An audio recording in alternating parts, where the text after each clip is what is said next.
आज सिद्धिविनायक मंदिरामध्ये board of ट्रस्टीची आज आमची पत्रकार परिषद झालेली आहे आणि या पत्रकार परिषदेमध्ये आम्ही निर्णय घेतलेला आहे की जगप्रसिद्ध असलेलं प्रभादेवीचं श्री सिद्धिविनायक मंदिर या मंदिरामध्ये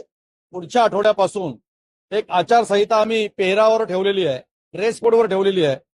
की आमच्या निदर्शनास आलेल्या किंवा काही भक्तांच्या सूचना किंवा तक्रारी सुद्धा न्यासाकडे प्राप्त झाल्या होत्या की मंदिरामध्ये काही भाविक येतात, मग ते कोणी भाविक कुठल्या जातीचे धर्माचे पंथाचे असतील, स्त्री किंवा पुरुष असेल, ते काही भाविकांचे पेहराव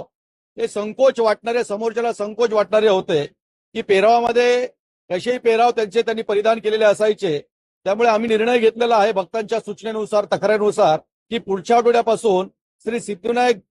मंदिरामध्ये येणारा जो भक्त असेल त्याचा पेहराव हा शालीनता, पावित्र्य जपणारा असावा। आपण मंदिरामध्ये येतोय, आपण बाप्पाचं दर्शन घेतोय, तर कुठेतरी त्याचं पावित्र्य नष्ट होणार नाही अशा प्रकारचं तुमचा पेहराव असावा। इथे हात पेहराव घाला, हेच कपडे घालावे, त्यामध्ये कुठलाही निर्बंध नाही, परंतु जे पेहराव कराल तो पूर्णपणे समोरच्याला, भक्तांना कुठलाही संकोच वाटणारा नसावा असं आमचं प्रामाणिक मत आहे आणि त्या प्रामाणिक मतातून आम्ही हा निर्णय घेतलेला आहे। मला वाटतं की भक्त सुद्धा या निर्णयाचं स्वागत करतील आणि श्री सिद्धिविनायक मंदिरामध्ये दर्शनाला येताना कुठल्याही प्रकारचा असा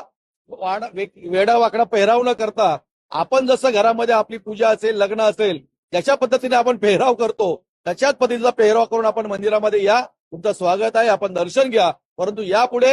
असे जे कोणी तोकडे कपडे असतील किंवा समोरच्याला संकोच वाटेल अशा प्रकारचे पेहराव असतील, अशा भक्तांना कृपया या मंदिरामध्ये आम्ही न्यासाने निर्णय घेतला की त्यांना प्रवेश दिला जाणार नाही। याची मला वाटतं सगळ्या भक्तांनी नोंद घ्यावी आणि मंदिर प्रशासनास सहकार्य करावं, हे नम्र आवाहन आम्ही न्यासातर्फे सर्व भक्तांना करीत आहोत।